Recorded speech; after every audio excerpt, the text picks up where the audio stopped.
This little piece is the cutest, most functional thing. It has a great drawer and shelves. It is going in Diane's craft room. She bought a little desk from me that was 5 years ago, and she said, can you make this one to match the same one because they're going to be beside each other?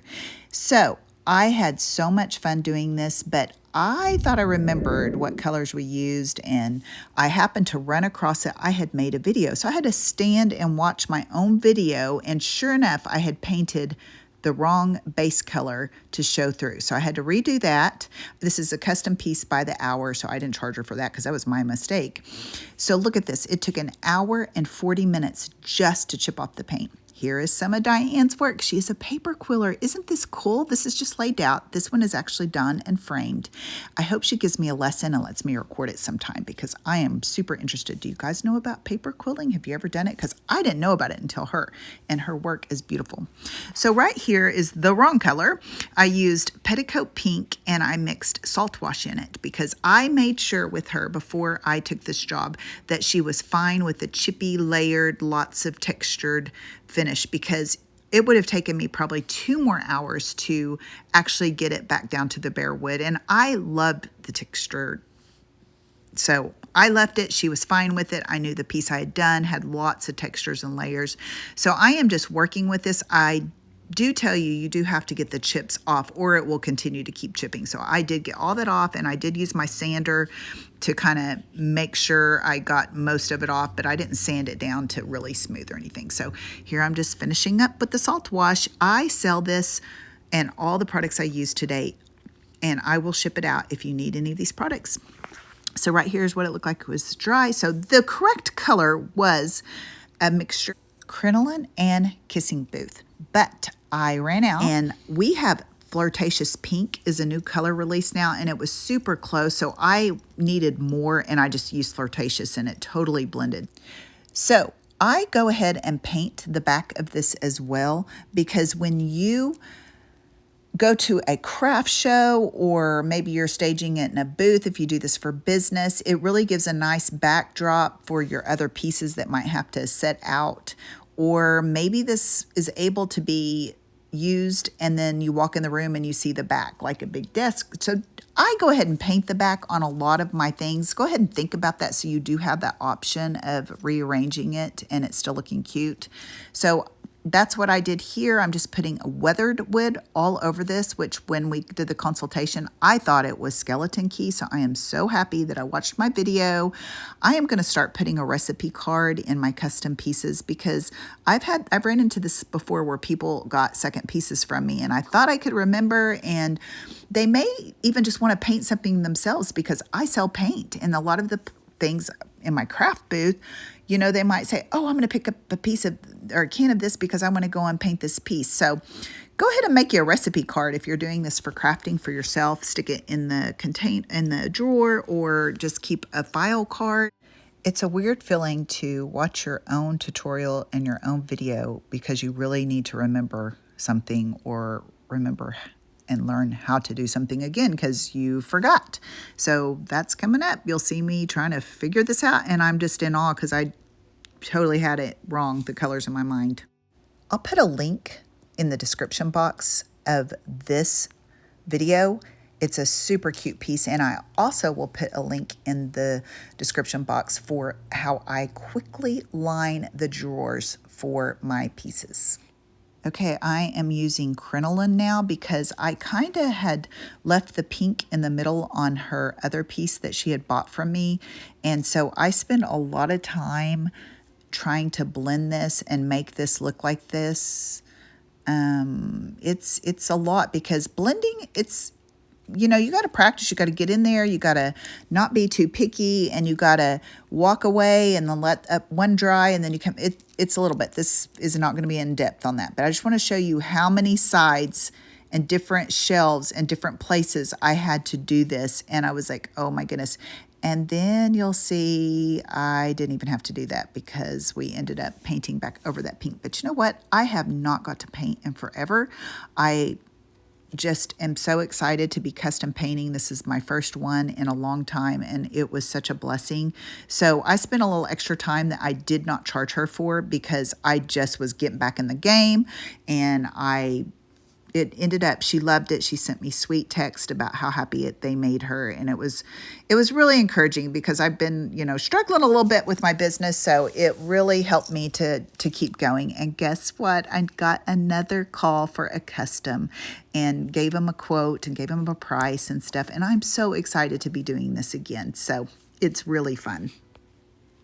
This makes me think of a Napoleon ice cream. But anyway, blending is a lot. It needs to have its own separate video, but basically you put your base color on, let it dry 24 hours. Then you come back with your second and third color, and you have 3 different brushes for all the colors, and then you have a Switzerland brush, which is neutral and dry, and you use that to spray the water and blend them in and go back and forth and up and down, and you keep wiping that off on a rag. And then you go back, if you sometimes have to use your other paint, and go ahead and put more of the same color on and blend it in. It's a whole process. It's not that hard, but you got to get in there and do it and be brave and be bold to get it down. That's what I know.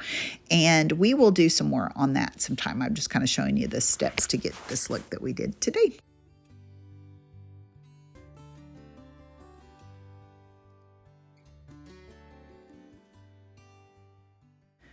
Okay, so now I am taking my Surf Prep sander.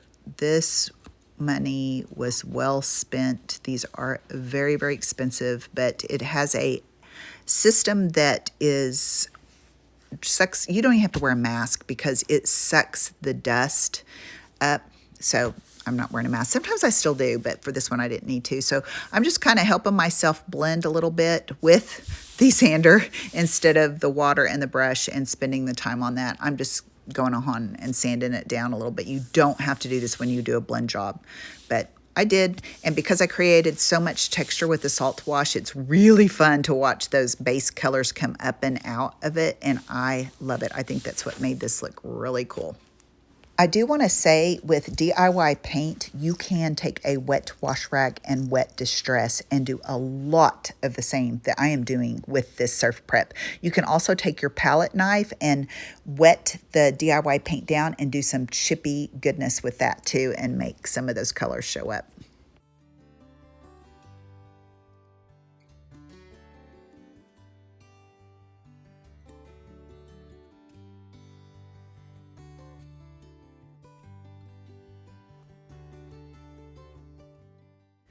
All right, so now before I seal it and I put the transfers on, I give Diane a sneak peek and say, hey, is this too much pink?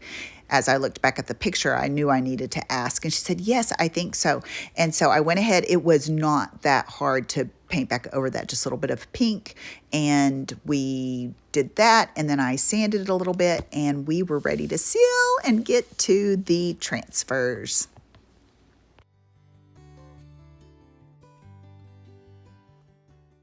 I used Big Top to seal my paint, and it needs to dry 24 hours before you put your transfers on. When you have a bunch of layers, if it's humid, if you press through a lot of the layers, and didn't let them dry in between, you do not want to try to put your transfers on because the paint will come up on the back of the transfer and then you lose parts of your transfer. This did happen on one of my leaves and I know tricks how to fix it. So I just put a little Big Top on the transfer part that didn't come off, let it dry. You'll see me do this in a minute. Take a razor and kind of scrape under there and take some tweezer type things and peel it off, and I just spliced it back in. So there are tips and tricks if that does happen, because I did let it dry.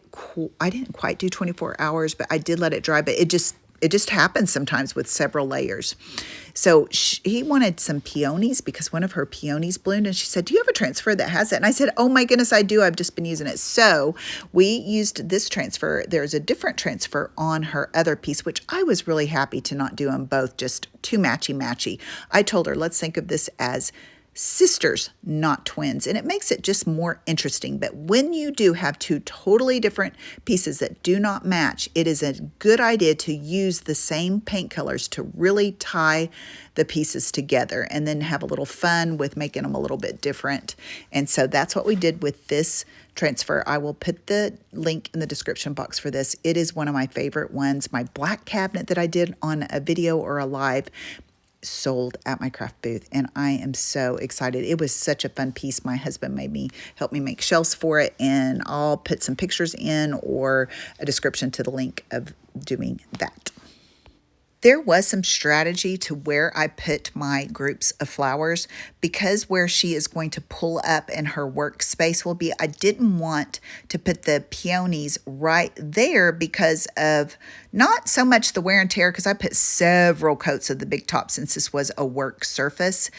So I wasn't worried about that, but I didn't want the pretty part to be covered up all the time when she was working. I wanted it in the corners where she may not be setting stuff, so it'd be inspiring to her work, because us as creatives, we do need our environments cute, and we are stimulated by the things we see and the things around us, our products and stuff. So I kind of strategically put these where it would be showing,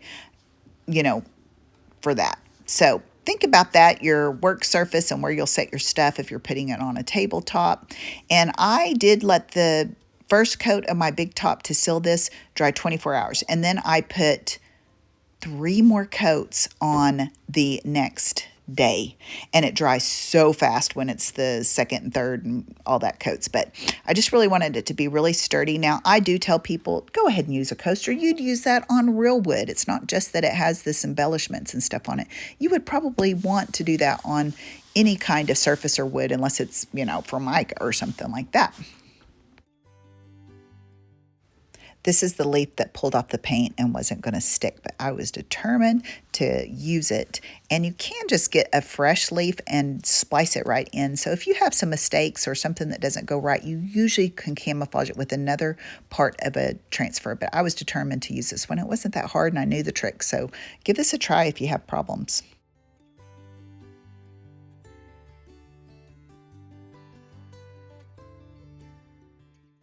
This is a transfer from another package. It's not from the one that I used with the peony, so I will put that transfer in the description box as well. I had made arrangements for Diane to meet me to pick up her piece, and I forgot. So after I did my hair color client, I thought, oh, my hair looks so bad. I'm going to color my own hair. Diane calls and said, are you at your studio? And I go, oh my goodness, I have hair color on my hair. I'll be right there though. And it's just right down the block. So I flew out of there in my tank bra with a cape on me and cheetah foils to meet Diane. So I'm waiting there, and I remember, oh my goodness, I didn't take the beauty shots and the staging photos for this video, and it'll be gone. So here I am on the corner of the street carrying my little piece of furniture. I told my husband, I said, hey, honey, you may get some phone calls. I did some freaky stuff. And so anyways, I got her done. I have added a lot to my YouTube schedule. Find me Fridays at noon with DIY Your Face or DIY Your Fashion. Find me Tuesdays at noon. We are going to organize our spaces or decorate our spaces, and I will go live on Friday nights at 7 o'clock, and I will release a video on Fridays as well. Thanks for watching. Please like and subscribe and leave your comments. I would love to hear what you think, your questions, and have you ever paper quilled? I'm super interested in this, and she is the only one I've ever heard of doing this. And Diane, if you're watching this, I'm sorry you gave me a book 5 years ago, and it's still around here somewhere, and I never looked at it again, but I'm ready. I'm ready, girl. Okay?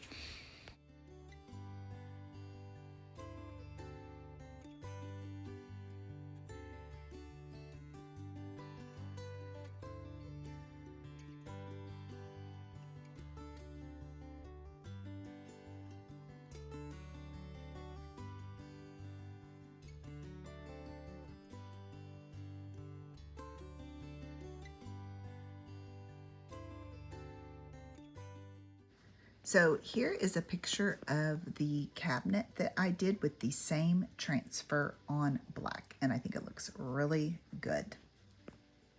And here is a picture of how those cheetah foils turned out.